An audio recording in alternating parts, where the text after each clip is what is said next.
અંબાજી મહામેળાનો આજે ત્રીજો દિવસ છે। 2 દિવસમાં 7,29,000 ભક્તોએ કર્યા દર્શન।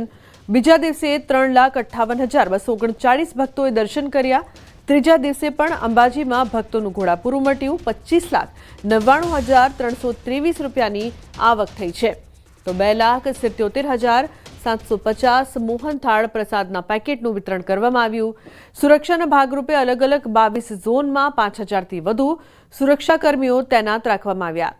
તો મંદિરની અંદર પણ ભક્તોને કોઈ અગવડ ન પડે તે માટે પોલીસ વ્યવસ્થામાં લાગી ગઈ છે।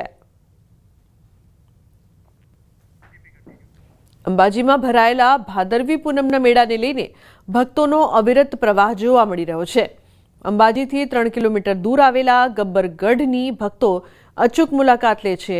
અરવલ્લીની ગિરિમાળામાં આવેલું ગબ્બરગઢ જમીનની સપાટીથી 480 મીટરની ઊંચાઈ પર આવેલો એક હિલ સ્ટેશન પણ માનવામાં આવે છે, જે પ્રસિદ્ધ તીર્થસ્થળ છે।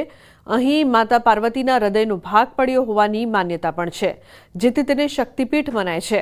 અહીં ગબ્બર ઉપર કોઈ મૂર્તિ પૂજાતી નથી। ગબ્બરગઢ ઉપર જ્યોત પૂજાય છે। એવું માનવામાં આવે છે કે અનેક વાવાઝોડા અને વરસાદ આવ્યા છતાં અખંડ જ્યોત ક્યારેય બુઝાઈ નથી। ભક્તો આ અખંડ જ્યોતના દર્શન કરી ધન્યતા અનુભવતા હોય છે।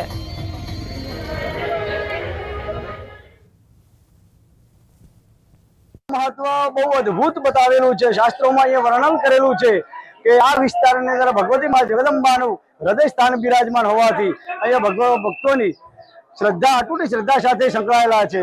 भादरवी पूर्णिमा महामेळानी अंदर आवता पदयात्रीओ असंख्य लाखोनी संख्यानी अंदर अहींया गब्बरनी अंदर आवे छे अने गब्बर पर अमे अमारी ज्योत माताजी जे अखंड लाव्या था ते ज्योत अमे माताजीना ज्योत साथे मिलावे छे अने माताजीनी ज्योत सदा आवी प्रचलित रहे एवी अमे आशा राखीए छे अने माताजीना आवा सदा भक्तो दर्शन करता है तो दर्शन करी धन्यता अनुभवे एवी अमे आशा राखीए छीए। अंबाजीनी एक कहेवत अति प्रचलित बनी है, जे चढ़े गब्बर ने थाय जब्बर।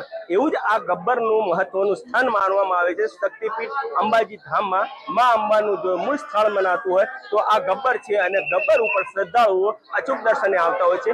માન્યતા એવી પ્રવર્તે છે કે માતાજીનું હાથ છે એટલે કે હૃદયનો ભાગ આ ગબ્બર ઉપર પડેલો હોવાથી માતાજીનું મૂળ સ્થાન ગબ્બર તરીકે મનાય છે। ચોક્કસપણે બતાવીશ કે આજે પણ જ્યારે ભાદરવી પૂનમનો મેળો ચાલી રહ્યો છે ત્યારે અવિરતપણે શ્રદ્ધાળુઓની ભારે ભીડ આ ગબ્બર ઉમટી રહી છે।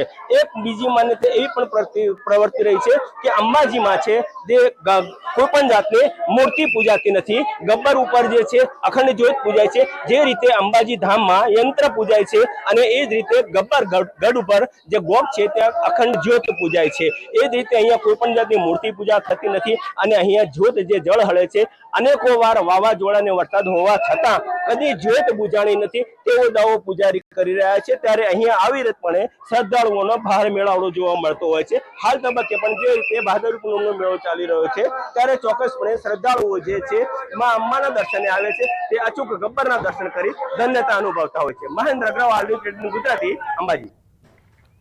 અંબાજી જતા યાત્રાળુઓનો અનોખો રથ આકર્ષણનું કેન્દ્ર બન્યો છે। શક્તિપીઠ અંબાજી ખાતે ભાદરવી પૂનમના મેળાને હવે ગણતરીના દિવસો બાકી રહ્યા છે, ત્યારે દૂર દૂરથી માઈ ભક્તો પગપાળા સંઘ લઈને અંબાજી જઈ રહ્યા છે। અમદાવાદથી એક સંઘ ગાડીઓમાં અંબાનો રથ તૈયાર કરી નીકળતા આકર્ષણનું કેન્દ્ર બન્યો। આવીને અમને બહુ જ આનંદ આવ્યો અને એટલી સેવા સરસ છે અને ખબર જ નથી પડતી કે અમને ક્યાં ચાલીએ છીએ। માતાજીની એટલી દયા છે, નથી કઈ થાક, કઈ દુખાવો નથી થતી, કઈ ટેબ્લેટની પણ જરૂર નથી પડતી। માતાજીના ગાડી ઉપર રથની શણગાર કરીને માતાજીની શોભા વધારીએ છીએ અને અમે માતાજીના સાથે સાથે બધા મહિલાઓ, ભાઈઓ, બહેનો બધા સાથે ચાલીને મજા આનંદ લઈએ છીએ। અમારું 31મું વર્ષ છે। છેલ્લા 31 વર્ષથી અમે ગાડી ઉપર રથ લઈને આવીએ છીએ અને દર વખતે કંઈક અલગ થીમ અને અલગ